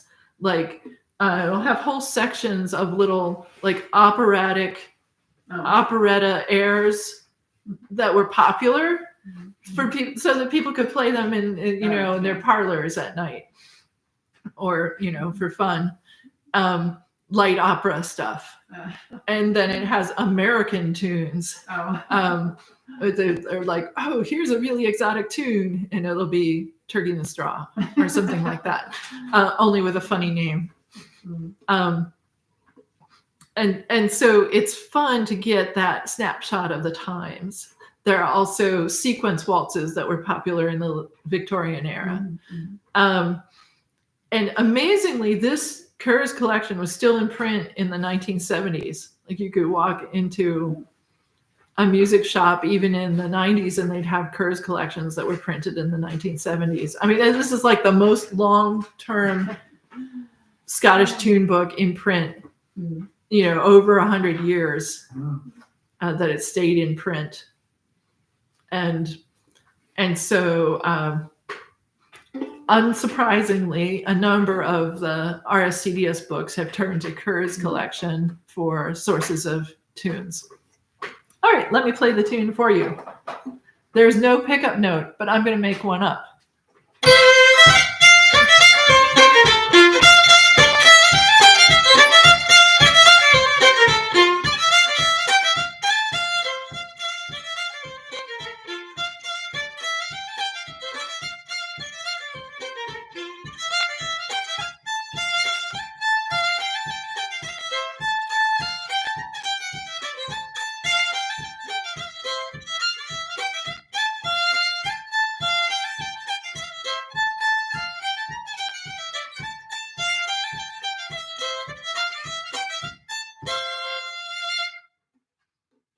So there's a little bit of dotting.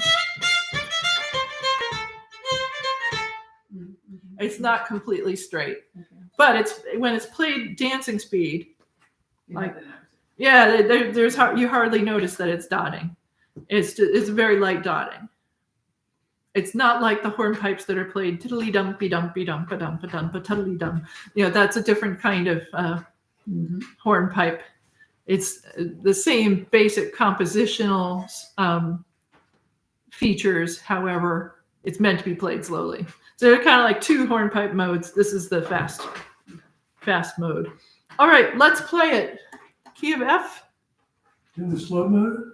Okay, let's play it slow to start. That's fair enough.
lot of hornpipes are in flat keys, like F and B flat, Yeah. and even E flat. And at first, you kind of say, well, why would they put them in that key? That's not inconvenient. Are they not playing fiddles? Actually, sometimes they were playing fiddles, and it's in the key of B flat because you can easily do ornaments like. Oh, yeah. And if it were in the key of A, you'd be. Which is not convenient. Yeah. Right. So B flat is actually Okay. a convenient key. These flat keys are often a convenient key for the types of ornamentation expected in the tiddly dumpy dumpy dump type of hornpipes. So that is my theory on why so many hornpipes are in flat keys. All right. Moving on. Next page. We've got another jig by Willie Hunter and another hornpipe. So the jig by Willie Hunter is the second one that Shona taught in her workshop. It's also in the set that she plays with her sister, Susan. They go directly from Bobby Crow to Stephen Nicholson. Mm-hmm. Stephen Nicholson was Willie Hunter's step-grandson. Oh. So, and apparently also plays the fiddle, and he is the one who inherited Willie Hunter's favorite fiddle. Oh. And I guess carries on that family tradition of playing fiddle music. So here is Stephen Nicholson.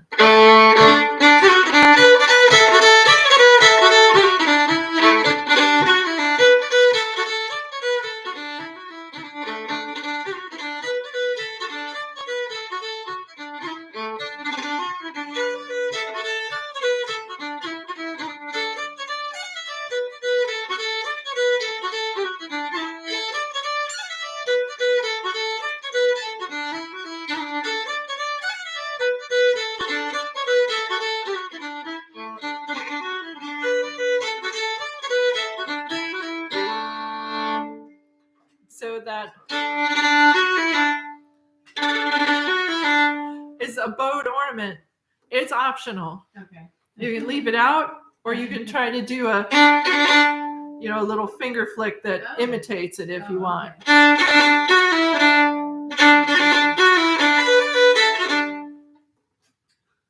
have a text from my wife. It might be a good idea to skip your dinner tonight. It's been snowing, and I read a weather forecast. The temperatures will dip quickly and roads will freeze. Oh no. Okay, let's move on with this workshop. Yeah. All right, did we all play this yet? We didn't. I Yeah. just played it for you. Let's play it. Stephen Nicholson. Here we go.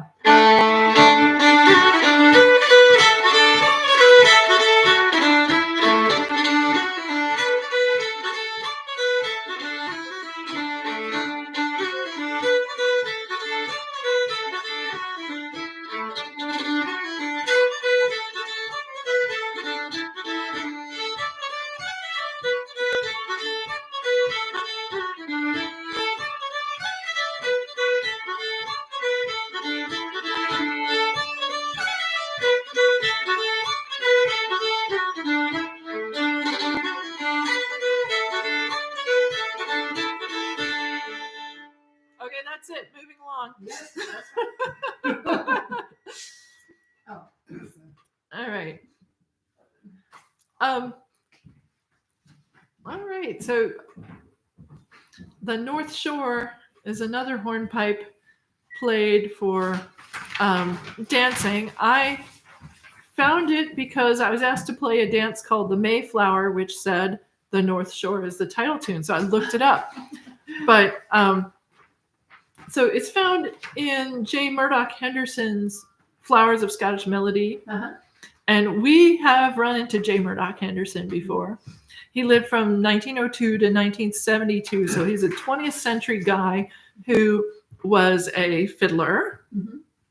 composer of fiddle tunes, collector of fiddle tunes, like big time. Mm-hmm. I believe he also had like a bookshop or a music. Oh. He certainly had a huge collection of Scottish fiddle tunes, and he spent a bunch of time like in his personal notebooks sort of trying to correlate and document different manuscript sources. So he's basically a musicologist. Yeah, musicologist. And he had the disadvantage of working in sort of a pre-computer era. So he was trying to, like, by hand with his notebooks correlate different versions of the tunes and compare and contrast them. And Charlie Gore kind of did that decades later with computer assistance. And now there's the Charlie Gore's Scottish Fiddle Music Index, which is an amazing resource. But J. Murdoch Henderson was doing that kind of work, and before him, John Glenn and George Farquhar Graham tried to do that. They were in the late 1800s, trying to do that same kind of work. So I'm glad that there have been these amazing people in our past who did, like, serious attempts to be scholarly about collecting and understanding Scottish fiddle music. So his work is just an amazing resource. It's all in the National Library of Scotland now, and he also made sure that certain collections of fiddle music made it to the research libraries rather than getting broken up and sold individually, because it's much more used to understand the big picture if that collection stays together. So he loved Northeast style fiddling. He was from the Northeast. It says where he was from. No, it doesn't. Oh, Buchan. He was from Buchan, which is in Aberdeenshire. So definitely in the Northeast. And he actually knew J. Scott Skinner.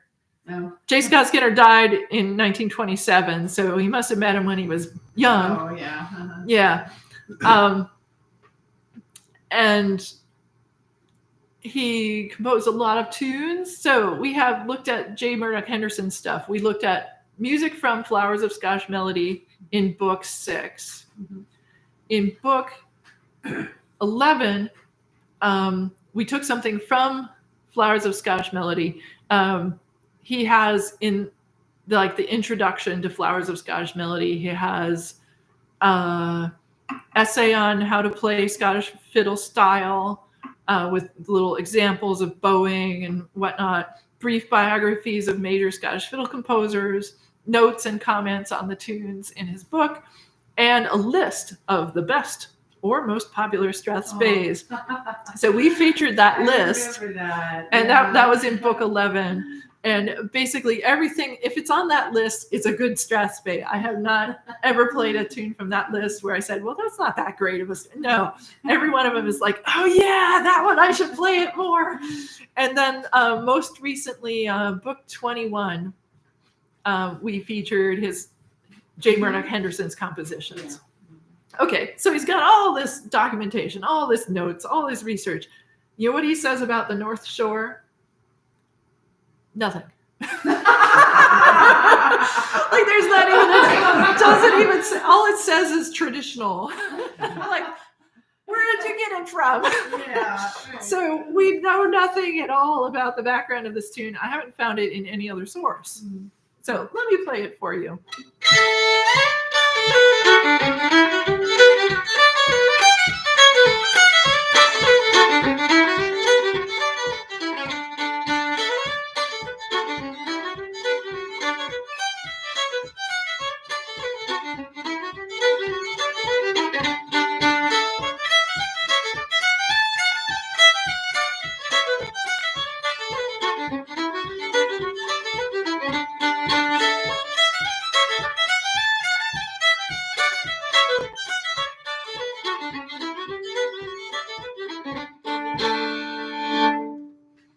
This would also make a good slow style hornpipe.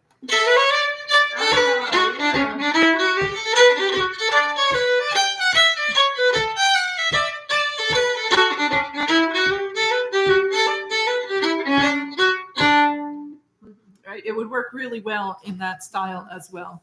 Since I encountered it as a Scottish country dance tune, we'll aim in that direction. All right, let's play it slow first, though. Okay.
All right.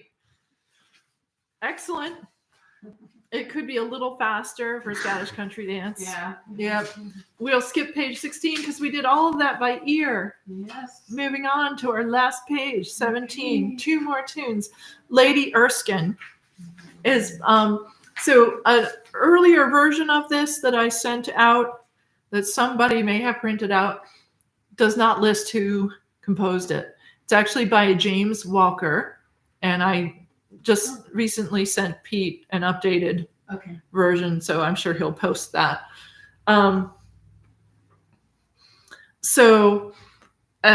James Walker lived from 1771 to 1840, and he was from the coastal town of Dysart in Fife. We mentioned Fife earlier, so it's a little north and much east of Edinburgh. He published two collections of music, 1797 and 1800, which appear to be mainly his own compositions and perhaps entirely his own compositions, but I haven't analyzed them in gory detail. His first collection is dedicated to Sir James Erskine Sinclair, who was also later the Earl of Rosslyn. And the tune Lady Erskine comes from that collection. However, his second book is dedicated to her, to Lady Erskine. And is it Lady Erskine Sinclair or Lady Sinclair Erskine? And it's like, okay, I'm not sure what they actually did, but they had an estate somewhere near that part of Fife. And again, they were politically connected. There's a little bit of information about Lady Erskine herself. And what I was able to find out was she had a bit of a beef with Sir Walter Scott because apparently he sang an offensive song at a dinner that she hosted. You never forgave him. Well, again, politics was involved, and I was not able to sort of research out exactly who was what side of the political feud going on there, but there was a controversial figure that they both knew, Lord Melville. He was involved in a scandal, but he was also kind of like the first head of, I guess, what would eventually be MI6, right? The secret agency. Intelligence, right. He was an early intelligence chief. Okay. And so, of course, he was in charge of secret stuff with a secret budget. Mm-hmm. And then it was alleged that he was abusing this secrecy to make off with the secret money. Yeah. Right. But of course, it was one of those situations where they hadn't worked out protocols like, okay, here's the committee of people who are approved to know about the secret budget. So it was a matter of mistrust because people couldn't publicly verify that undercover operations were being run in an above board fashion. On the other hand, Lord Melville himself is given a lot of credit for giving, intelligence operations a good start. And that was back in like the Napoleonic era that he was starting it up. I don't know the details of the scandal, but I guess Sir Walter Scott stepped right into this and sang a song that was interpreted as being anti-Melville? I don't know. Well, that's the thing. I don't know. I don't know if it was anti-Melville or pro-Melville. I don't know which side Lady Erskine was on either. But anyway, apparently she never quite forgave Sir Walter Scott for that. So I guess just watch it with your songs. Let's play instrumental music. It's much less controversial. So Lady Erskine is a great tune. When I came up, when I found this tune, I basically my reaction was, why haven't I been playing this all along? It was that kind of thing. So let's play it for you. Sorry.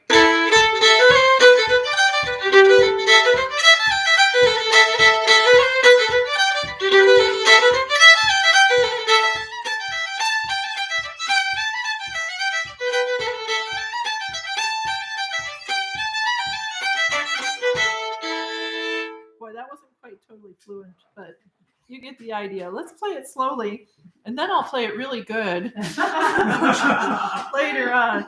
Here we go.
So we should probably play this one more often. I really like it. And we should probably take a closer look at James Walker, because if any of his other tunes are as good as that. Oh. So I have a feeling that will be a subject of study in the future. City of Belfast was written by Marian Anderson, who is an accordion player. It's quite well known, has played for a lot of RSCDS, Scottish country dance events. It says Strathspey. I should probably change that because the tune is an air. The dance is a Strathspey. Okay. So I will make a note to fix that and send that correction off. There's always something, no matter how much I try to catch all the bugs before they go out. So slow airs are popular these days as a type of Strathspey dance music. And people dance differently to them because the Strathspeys, even one that says whimsical as Up in the Air or Sir George Clark of Pennyquick, those Strathspeys have just more drive and urgency. And even if you start putting snaps and stuff into a slow air, it's not going to have that drive. It's just not constructed that way. Mm-hmm. So this one is meant to be lyrical, and all of the diddly stuff that's in it is meant to be basically decorative ornamentation. Let me play it.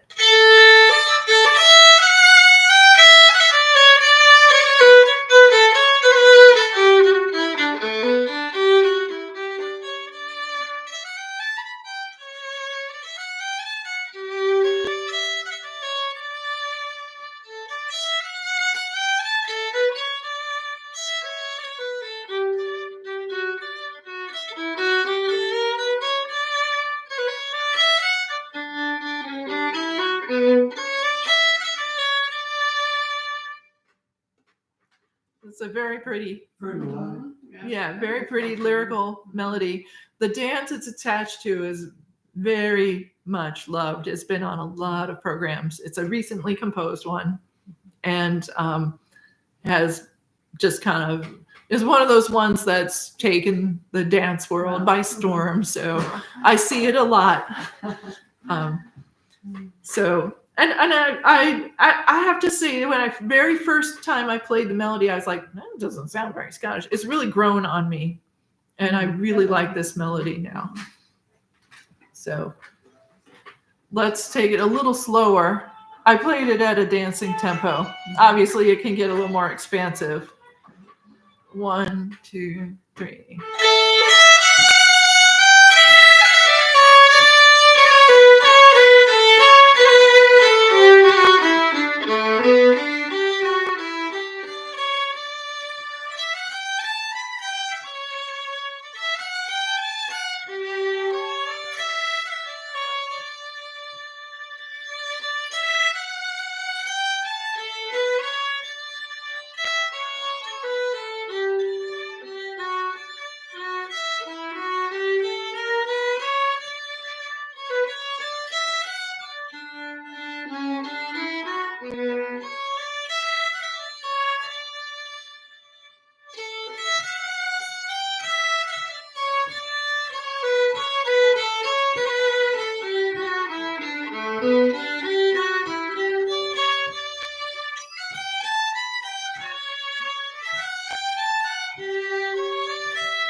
Isn't that pretty?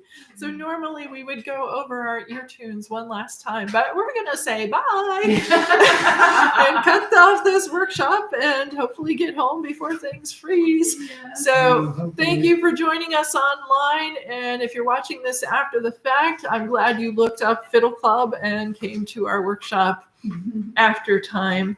And